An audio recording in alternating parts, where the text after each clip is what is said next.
I'm gonna chase it, and I'm gonna chase it. I know we can't ignore it, no matter how. All right, so today we are going to be talking about icebergs. We're going to be talking about cultural attaches. We're going to be talking about connecting with people. We're going to be talking about leading several thousand person organizations. These are just some of the highlights which are going to be coming up in the next 20-minute session in the RDI Leadership series that we're starting today with our first session. So here we go. So first of all, Eddie, welcome. Thank you very much indeed. It's an absolute pleasure to be here. Great.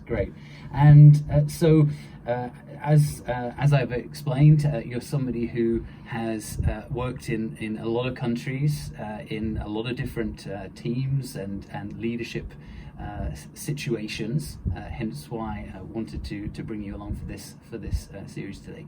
Can you just tell me a little bit about your? It sounds cliche, but your journey as a leader. Sure. Well, look, thank you for the introduction. I hope I can live up to that. But it's an absolute pleasure to be here, and I hope I can share some leadership experiences with everybody listening. My name's Eddie Nixon. I'm from the UK originally. Left the UK 26 years ago, and it's been an amazing journey since then. With a first overseas posting in Fiji. A bit of a dream posting in between coups, going to Malaysia, Singapore, Japan and Korea, so a lot of time in Asia Pacific.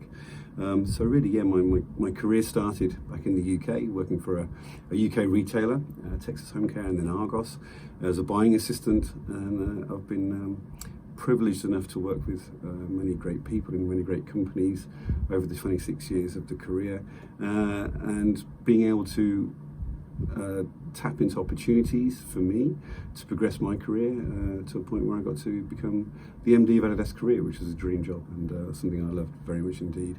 So from buying assistant to MD of Career, and managing and leading therefore 600 people in the head office here in Korea in Seoul, and about 1,500 people out in the stores. I loved every minute. It was great. And so that's interesting that, you know, you've worked in several different countries, several different companies as well.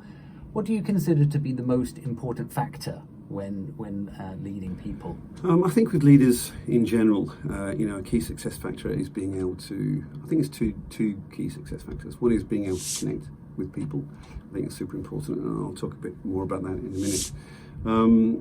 But secondly, as a leader, you have to have the ability to be able to share a vision and then get everybody in your team to believe in it, buy into it, be fully engaged, so that you've got the whole team working towards making sure that vision actually happens and gets flawlessly executed. So it's important to be able to have a vision, to be able to articulate the vision, and then in order to get people to buy in, to explain what the benefits are of moving from where we are today to getting to the vision. And then you also have to explain what the consequences are of not achieving the vision. So the upside and the downsides of achieving the vision. And then moving on to the connecting with people, I think as a leader, you have to be able to connect with people.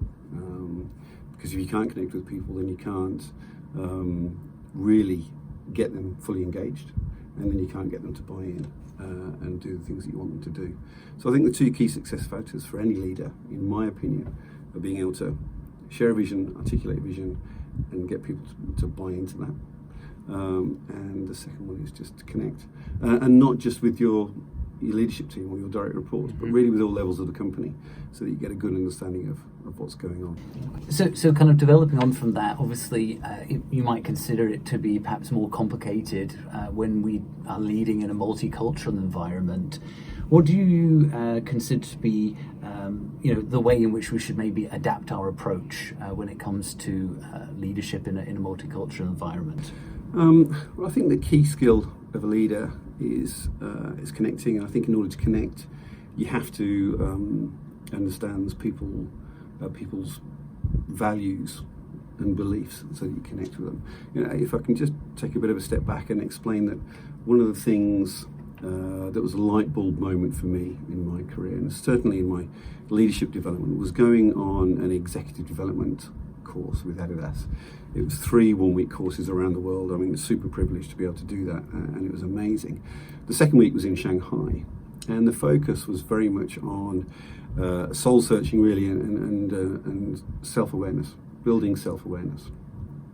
And I remember sitting on the street in Shanghai with all the madness going on around me, people spitting on the streets and fighting and car horns beeping.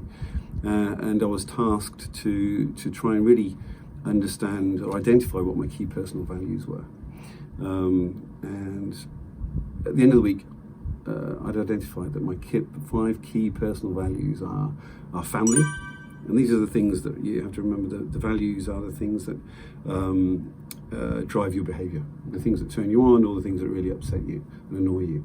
So family, I mean, there's nothing better or makes me happier than spending quality time with the family, and and seeing the kids smile and the wife smile.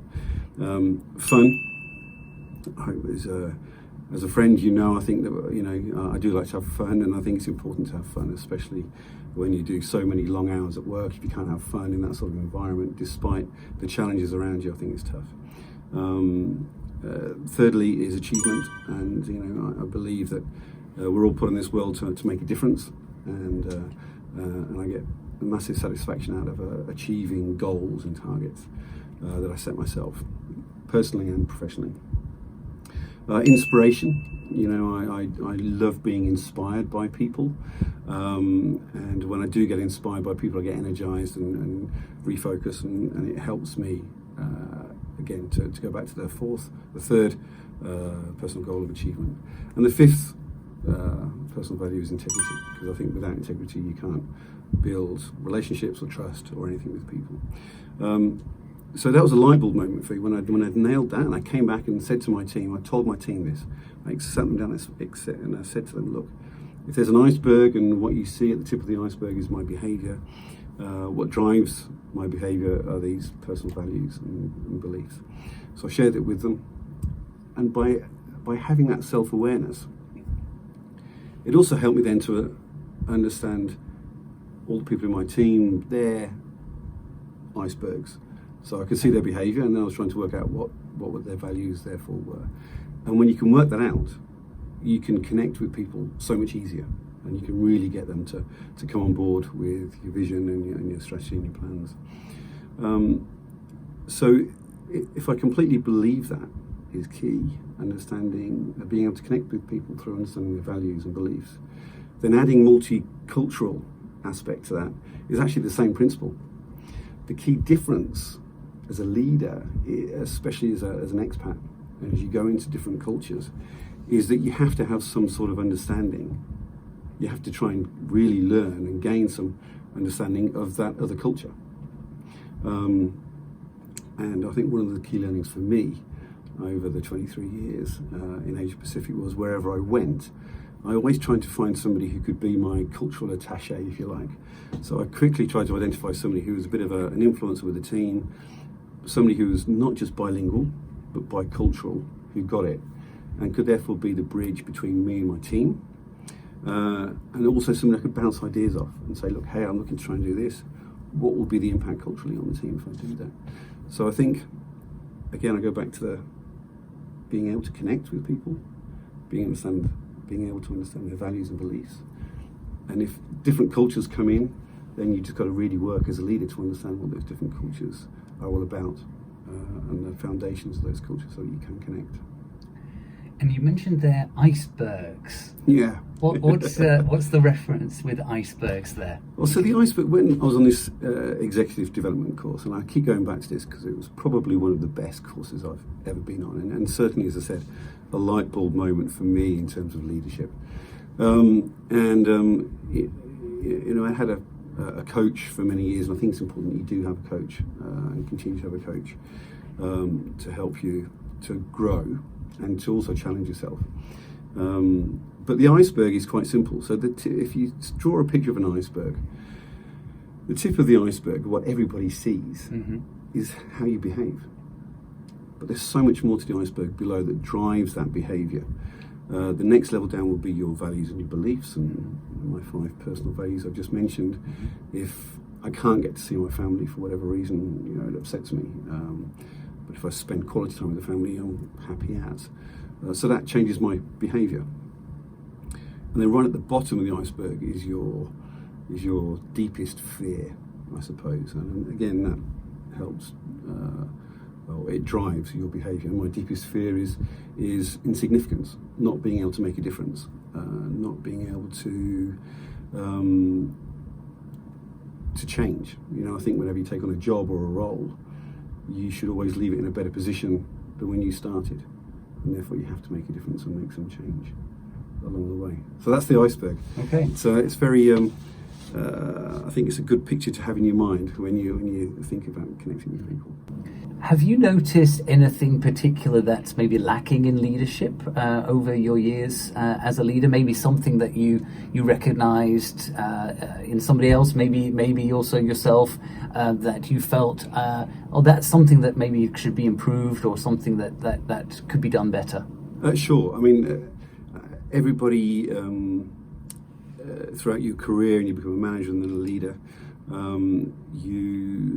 you look at your bosses and the people who influence you, and you take the best from those, and you say, okay, I'm going to use that as part of my leadership style, and you adapt it for yourself. And there are clearly times where you see something where you think, I don't agree with that, I disagree with that massively, and therefore I will do everything I can to make sure that's not part of my leadership style. So definitely, and you have to keep evolving. I think there's probably, in terms of leadership that's not worked, or where I've seen examples of leadership not working, or leaders not working, I think you get leaders you get people in senior positions who believe that a leader should have all the answers. Right? As a leader, there's massive pressure on you to have all the answers to all the questions and be able to come up with solutions to all situations. And I learned that quite quickly, that I don't have the answers to all the questions, and I don't have the solutions to all the situations, and you have to be okay with that as a leader. As a leader, you should be resourceful, and you should be able to pull people in that can help you, and have people in your team, a diverse team, that can help you find solutions. But I think it's important to be humble, to say, look, okay, I don't have all the answers. And then if you get asked a question that you don't know the answer to be able to hold your hands up and say, I don't know the answer to that, I'll get back to you. I think another example of leaders that have not worked are really people where they've got to a certain level, love the power, and there's been a bit of an ego trip, right? And then they don't connect with the people because people see them being more interested in themselves than in the staff. I think on the particularly on the first point, where leaders, some people believe they have to have all the answers to all the questions. I think my time in North Asia, in Japan and Korea, that also connects to a certain degree because you have such high regard for status. Mm-hmm. Korean titles, for example, in Korea, in Japan, the elders, you can't challenge the elders, and here too, in the past, you couldn't really challenge people of a higher Korean title. So that caused problems within companies, and I think you could see that where the people in charge didn't have the skills to be able to come up with solutions all the time. Mm-hmm. Were not potentially humble enough, or within the culture, allowed to ask for help from people below them who potentially knew, and I think that causes problems. Sure.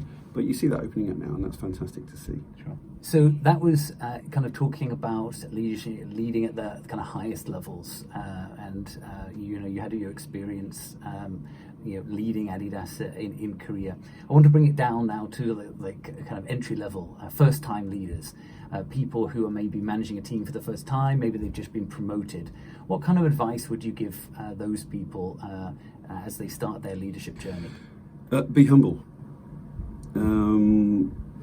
you won't have all the answers. So I think being humble and humility is a key trait for a leader. I would also say that you need to be inclusive and listen to your team. The sum of the parts are always better than just you as an individual. So pull people in, be resourceful, listen to your team. And I think the last point would probably be, build a strong team around you. Some people are, you do see some people in senior positions who are nervous to bring people in below them who are.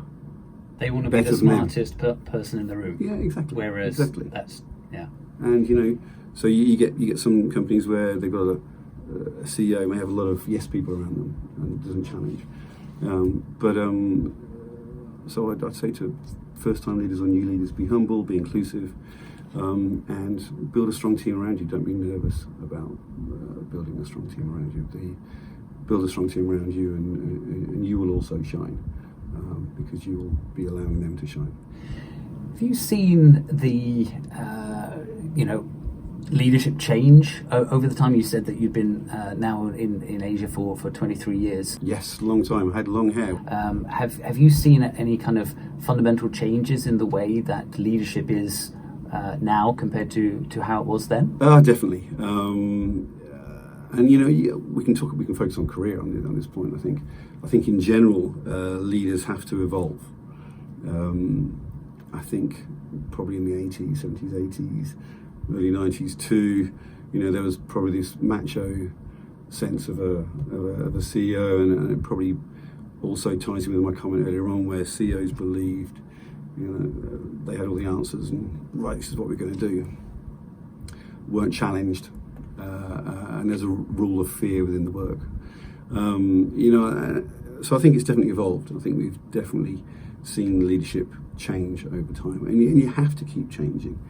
I think the key points here are that you have to keep changing because your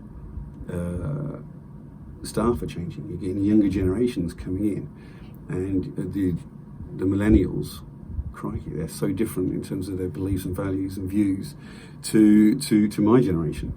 And going back to my point that we can look at career in that respect. I think career shows quite an extreme. I don't think I've been in a country where you've got a bigger generation gap. Mm-hmm. Korea in the last 60 years has gone from being one of the poorest countries to this 11th largest economy in the world. Amazing job. And the older generations have driven that hard, and they've been hardworking and diligent. The younger generations are coming in now, pushing back a bit against, probably against the Korean titles, challenging, wanting to challenge, wanting to be led, and really led, rather than just told what to do. Mm-hmm. So I think in that regard, you have to change. The people that you are leading are constantly changing, younger, different views, so you have to change.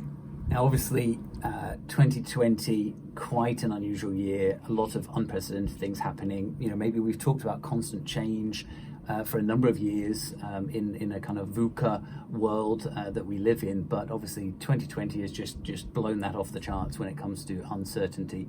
What kind of advice would you give people who are now managing in these incredibly uncertain times?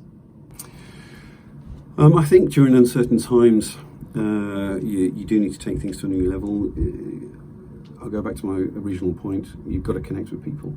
And during uncertain times, I would say focus really on people and try and connect with more people more regularly, more frequently, just to really understand what's going on and what their fears are. I think the other key point during uncertain times is that I believe that during uncertain times you cannot over-communicate. So I think communication lines you need to ramp up times 10 potentially, and even to a point where if you don't have anything to say, you just say, look, hey, I've got no new news since my last update, but I just wanted to touch base with you. I do really rate communication. Mm-hmm. There are rumour mills which go into overdrive during periods of uncertainty. Okay.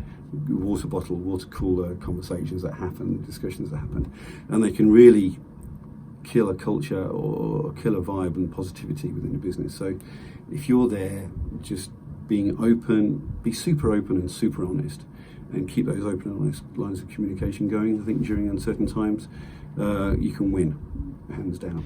And now a kind of bonus question, the kind of classic retrospective look back, if I could do something differently. If you were to be able to go back in time and start your career again, what would be maybe a couple of things that you might change or do differently? I would love to go back 23 years knowing what I know now. Clearly, I think that would be great.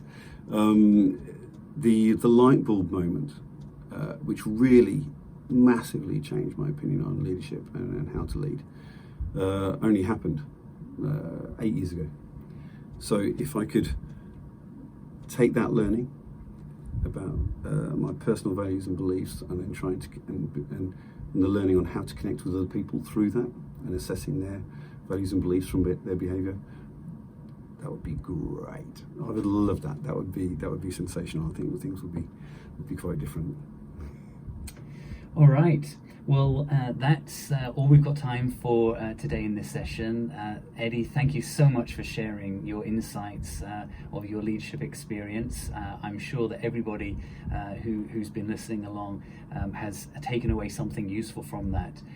Thank you very much, and all the best. Hope that we can maybe invite you back for a Q&A if indeed we have some questions coming out of this session. You're more than welcome. It was an absolute pleasure, and yes, bring on the Q&A. And I'm gonna chase it, and I'm gonna chase it.